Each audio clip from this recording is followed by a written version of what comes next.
Playing Aquaman, Jason Momoa amassed an enterprise worth $40 million. But something startling was found in 2023. He no longer resided at his mansion. He was in a van parked outside, asleep. And it wasn't the most peculiar aspect of it. Court filings disclosed allegations from film sets and crew member accounts that were never intended to be made public.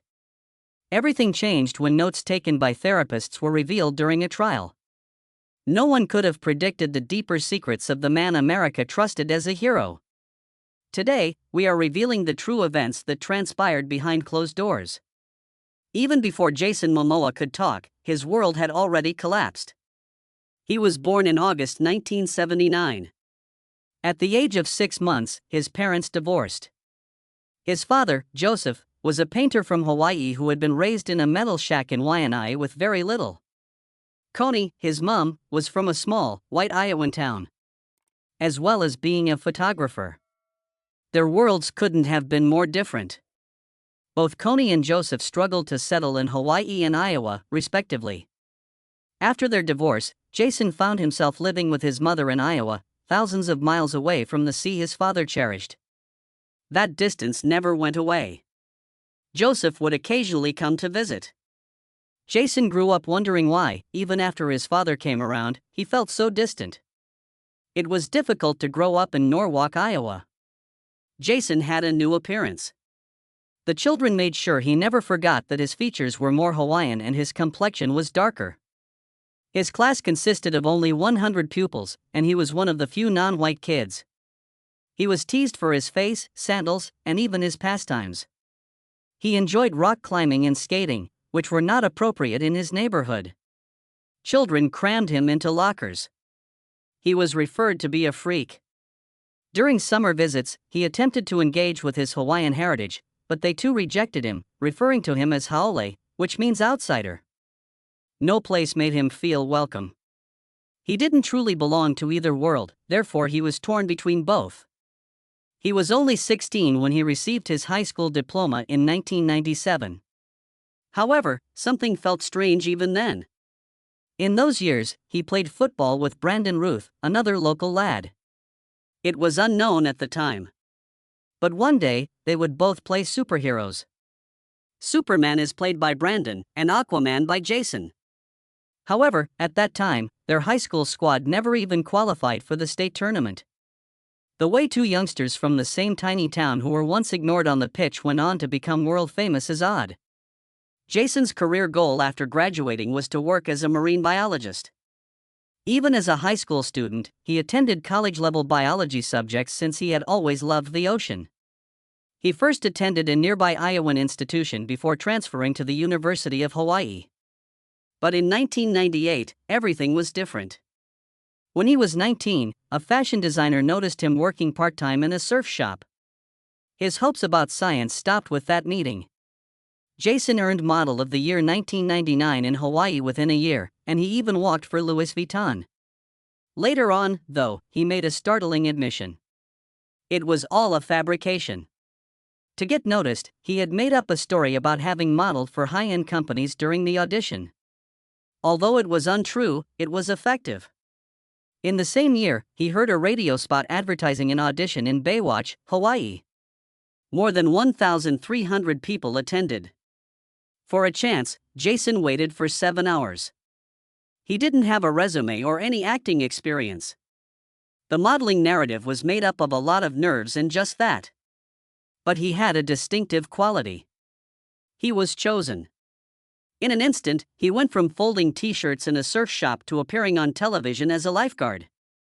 From 1999 to 2001, he continued to work on the show, developing his well-known physique and attempting to learn how to perform on set despite his fear and frequent line forgetting. However, after Baywatch stopped, things became difficult. He had very little money when he moved to Los Angeles. Agents wouldn't sign him. For 3 or 4 years, he was unable to secure legitimate employment. He watched expenses mount, slept on friends' homes, and served tables in Colorado. Once a strength, the Baywatch label now worked against him. He was not taken seriously by anyone. In an attempt to bring things back to life, he starred in Baywatch and Hawaiian Wedding in 2003. It was a complete failure. It was vilified by critics. It broke his heart. His desire to completely give up acting and return to his studies of animal biology was sparked by that setback. The years 2001 to 2004 were Jason's lowest points. He couldn't even pay his house rent in Topanga Canyon, was in debt, and was on the verge of going bankrupt. In order to make ends meet, he grabbed any job he could. The only thing that sustained him was a little part in the 2004 television series North Shore. For the first time in years, he felt as though he had a genuine chance. Even so, there was risk involved. His leash broke while he was surfing in 2007 at a location noted for its enormous waves, Piahi. Nearly a mile from the coast, he was trapped. He was no longer able to move his arms. He believed he would drown. Eventually, he returned somehow. But he never forgot that event. It was meant to be his big break at North Shore. But it was short-lived.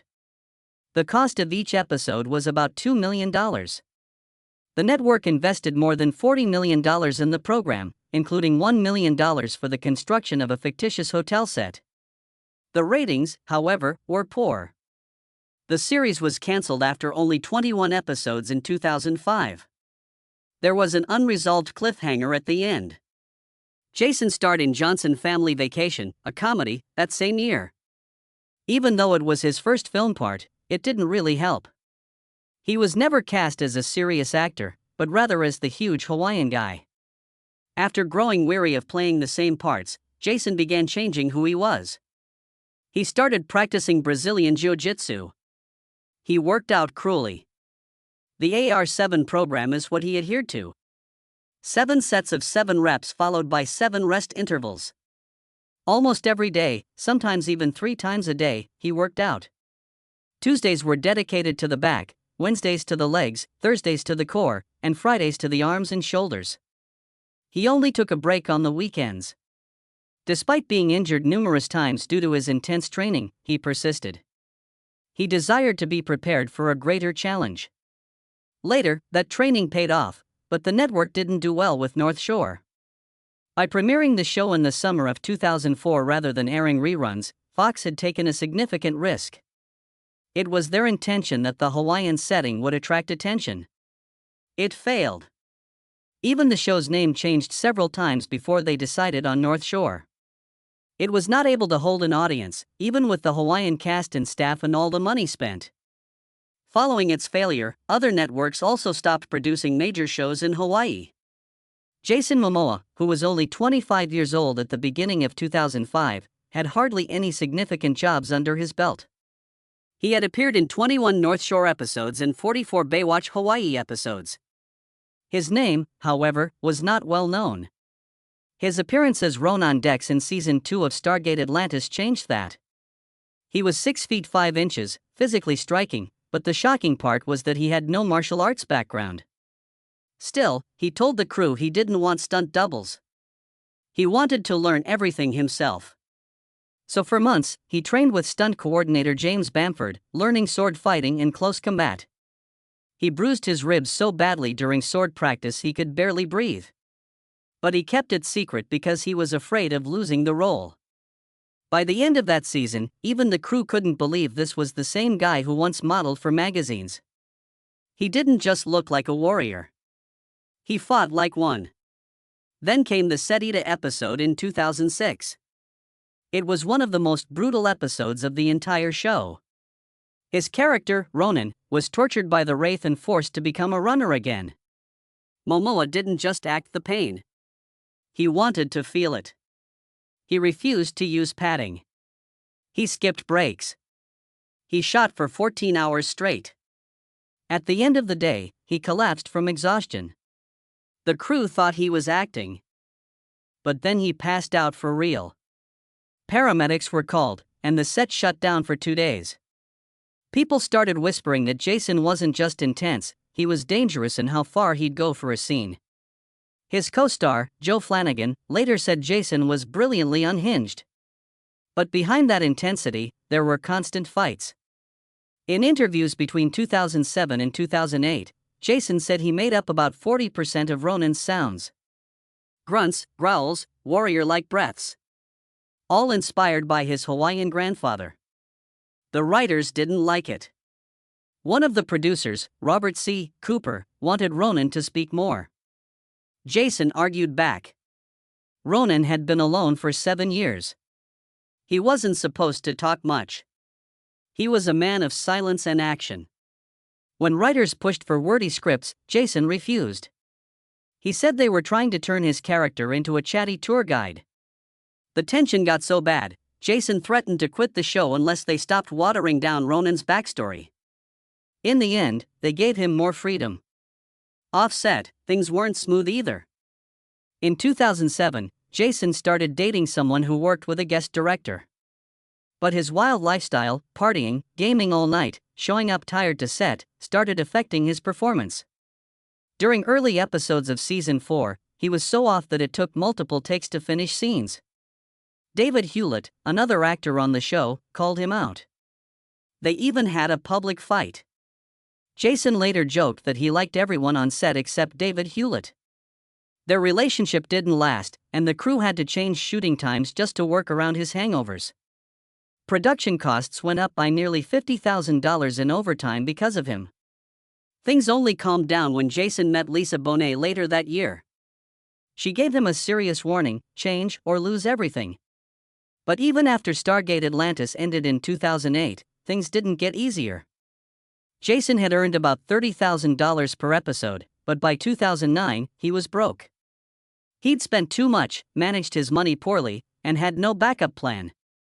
He had to borrow $15,000 from his mom just to pay for headshots and go to auditions.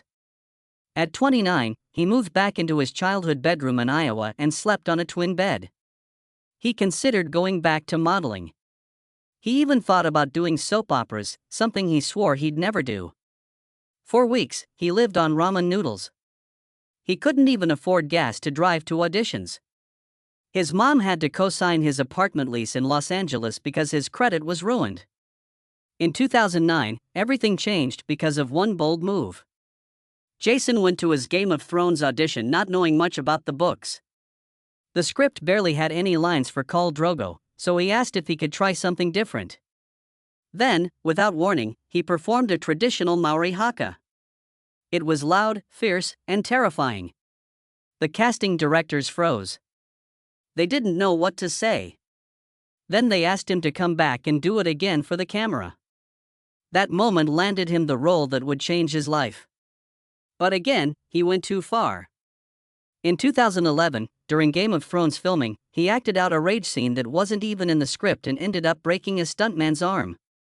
Production stopped for 2 days. That wasn't the first time he got hurt or hurt someone else. In 2018, on the set of Braven, a fight scene left him unconscious. He had to be hospitalized with head trauma. He never liked using CGI or body doubles. He wanted everything real. And that meant getting hurt. That same year, during Comic-Con in 2011, he made a joke that would follow him for years. On a panel, he said he liked working on Game of Thrones because he got to rape beautiful women. The crowd laughed, but his castmates were visibly uncomfortable. Years later, in 2017, that clip resurfaced during the Weinstein scandal. Jason was in Australia when it blew up. He woke up to thousands of angry messages. He posted a public apology right away, saying he was ashamed. He said those jokes hurt people close to him too. The backlash was so strong that he started therapy to better understand what his role represented and how to separate performance from real pain. That same year, filming Drogo's death scene nearly broke him. The scene took 12 hours to shoot. The makeup was so realistic that Emilia Clarke actually threw up. One crew member fainted. The heat, the prosthetics, the emotional pressure, it all weighed on Jason. When filming ended, he cried for hours. He wasn't just letting go of a character. He was letting go of a version of himself that had been through hell. After Game of Thrones, fame hit hard, but not in the way he expected. People started showing up at his house. Some thought he was really Drogo. He had nightmares, violent ones, where he couldn't tell if he was still that warlord. He called them PTSD dreams. And yet, at the same time, he was still broke. He couldn't afford to fly home to Hawaii, so he and a friend rented a U-Haul van and drove around Ireland looking for the best Guinness. People thought he was living the dream, but he was broke, tired, and mentally drained. Then in 2011, he took another huge risk. He bulked up to 240 pounds to play Conan the Barbarian. It took 6 weeks of brutal training. But the movie flopped.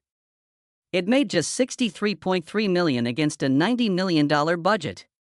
Critics gave it 30% on Rotten Tomatoes. Jason called it a big pile of shit. During those 5 months of filming, he was bleeding almost every day. His hands, arms, legs always cut up. He refused to use doubles. He wanted it to feel real, but all it gave him was disappointment and more debt. In 2014, fed up with Hollywood, Jason made his own film. He directed Road to Paloma and paid for it himself, $600,000. He borrowed the first $100,000 on a risky loan. He used his personal motorcycle. He asked his friends to help. He even got music from the Rolling Stones. The film barely broke even, making just $937,000. But it was deeply personal. It was about grief, identity, and freedom. And it helped him process a lot of the pain he'd carried for years. Later that year, he starred in The Red Road, playing a Native American character. But the show sparked protests. Real tribes said it misrepresented them. Even though Jason was part Native Hawaiian and Pawnee, activists said the show didn't consult real Ramapool members. He defended himself, but the backlash grew. The show was cancelled after 2 seasons. By 2013, he was so broke again that he lived in a van. Not because it was cool, but because he had no choice. He told a magazine, "We're starving after Game of Thrones. I had babies and no money." While Lisa Bonet and their kids stayed in LA, Jason lived on the road. He said it helped him escape the pressure. But really, it was survival. Then in 2014, he got an unexpected audition. It was for Batman in Batman v Superman. He didn't think he had a shot. He played the scene like Batman had died and someone else picked up the suit. It was gritty, raw, and strange. Zack Snyder liked it. But instead of Batman, he offered Jason something else, Aquaman.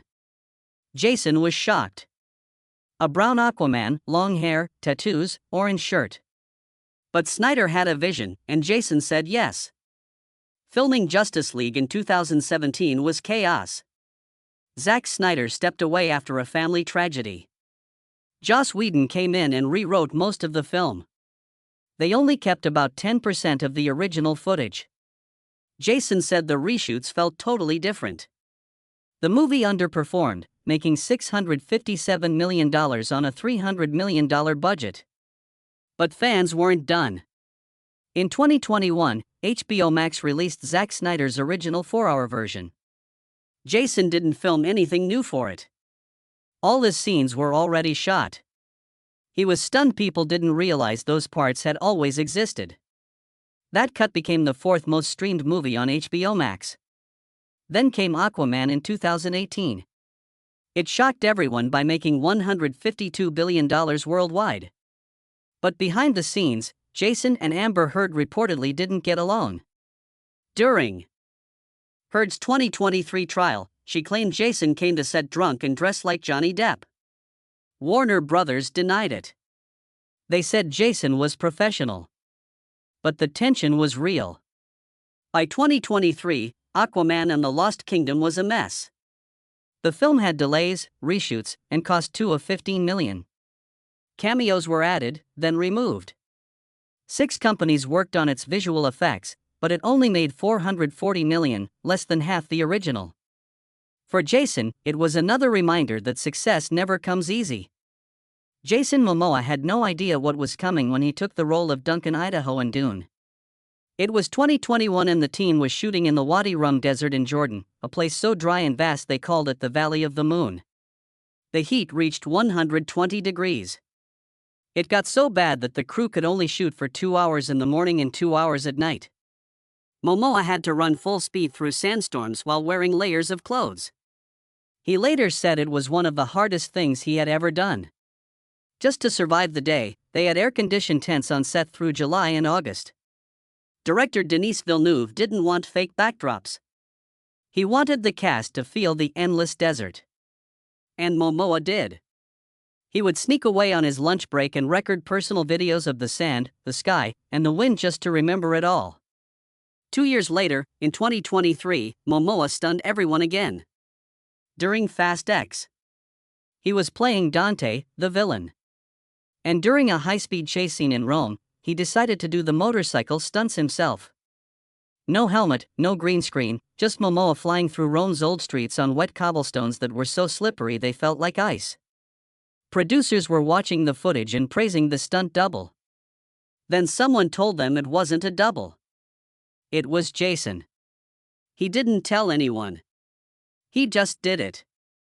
Later, he admitted it was risky. If he got hurt, the whole movie would stop, and it would cost millions.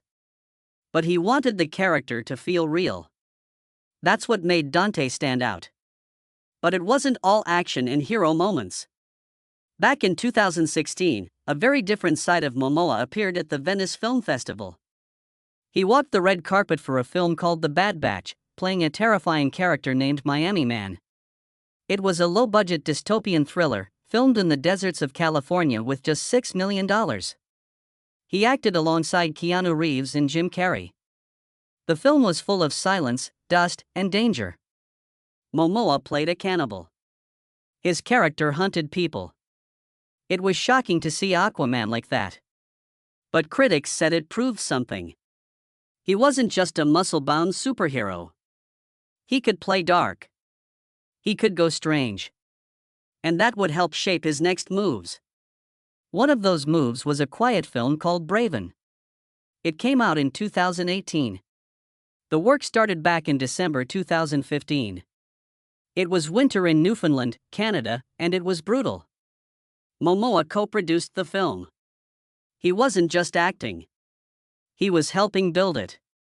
Snow and cold made every scene tough. The wind cut into the skin. But Momoa pushed through, playing a simple man trying to save his family from drug smugglers in the mountains. The movie didn't have the budget of a Marvel film, but it got good reviews. A 77% rating on Rotten Tomatoes proved he could carry a movie without special effects. Then came something completely different. In 2019, he lent his voice to the Lego Movie 2. It was Aquaman again, but this time he was a blocky cartoon, joking around and riding Batman like a surfboard. He even yelled his famous line, "My man from Justice League." People laughed, and that was the point. He didn't take himself too seriously. He was ready to make fun of his own image. And he was good at it, but then came trouble. In September 2024, a storm broke out online. Valkyrie, a famous YouTuber and Twitch star, had filmed a cameo for the Minecraft movie in New Zealand. She said Momoa screamed at crew members late one night. She said it was hard to watch. Drama Alert posted it on September 14, and it exploded. Suddenly, Jot to Me Too was trending again. People were angry. And then came a twist. When the movie came out in 2025, Valkyrie's cameo was gone. Not shortened, gone. Some insiders whispered that her role was cut as punishment. At the same time, Momoa was pouring himself into something he had been dreaming of for years. Chief of War, a series for Apple TV Plus with a massive $340 million budget. It was about Hawaii's unification in the 1700s. It was Momoa's culture, his ancestors. He played Keana, a warrior. He wasn't just the star. He was also the co-creator and later directed the final episode. But problems hit. In 2024, there were budget fights. Some argued about hiring cultural advisors. Filming was paused. They had to leave Hawaii and finish in New Zealand. Many native Hawaiians were upset. This was their story. Why wasn't it filmed at home? Later, it came out that the full cost, including post-production, might have reached $575 million. If true, it could be the most expensive show ever made. Momoa still kept going. At the end of 2024, on December 30th, he posted 2 words on Instagram. They called. It was the official start of something he had dreamed of for years, playing Lobo in Supergirl, Woman of Tomorrow, a wild, brutal anti-hero from the DC world. He had always loved comics, and Lobo was his favorite. He had even said, "Hello, it's the perfect role." But this role wouldn't be clean. Lobo is violent. The early script drafts were so intense that Warner Brothers started worrying about the PG-13 rating. Still, the film was set for June 26, 2026. Momoa was finally stepping into the kind of character he had loved since childhood. Meanwhile, another project was causing whispers. Animal Friends. It was a road trip movie with Ryan Reynolds and Aubrey Plaza. Part animation, part live action. They finished filming in Bulgaria in 2024. But the script leaked in early 2025. People were stunned. The humor was raw, maybe too raw. The jokes were dirty. Studio heads panicked. It was supposed to come out in October 2025. Then it was delayed. First to August, then again to May 1st, 2026. No one said why, but people guessed it had to do with protecting Momoa's family-friendly image. And just when fans thought they'd seen it all, a strange scam appeared.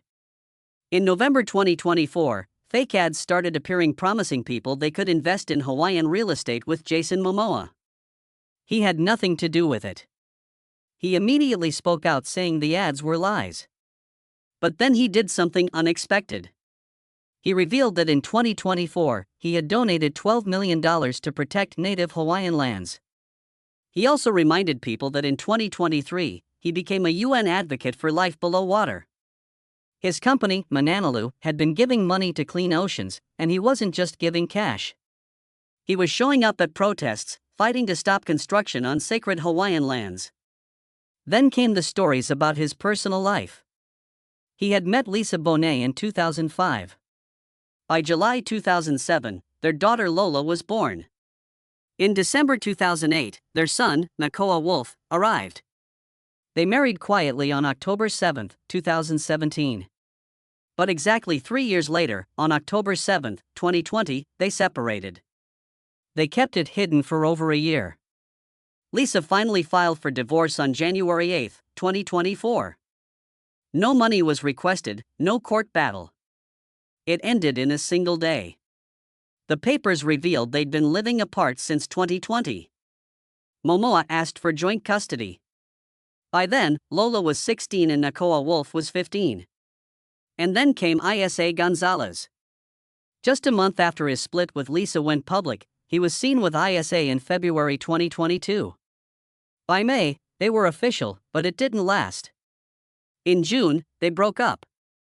Isa struggled with his lifestyle. He was always on the move. She wanted structure. They tried again in July, but never fully got back together. By 2023, she had moved on with NBA star Ben Simmons. Then another storm hit. People found out Jason Momoa was living in a van, a luxury van worth $750,000, but still a van. Despite his $40 million net worth, he said he was houseless. Fans were divided. Some admired him.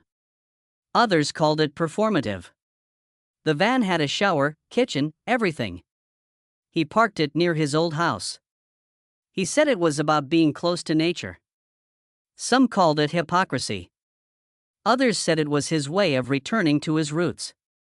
Years ago, before fame, he lived in a small van in Ireland while filming.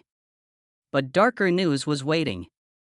In 2023, therapist notes surfaced during the Aquaman 2 controversy.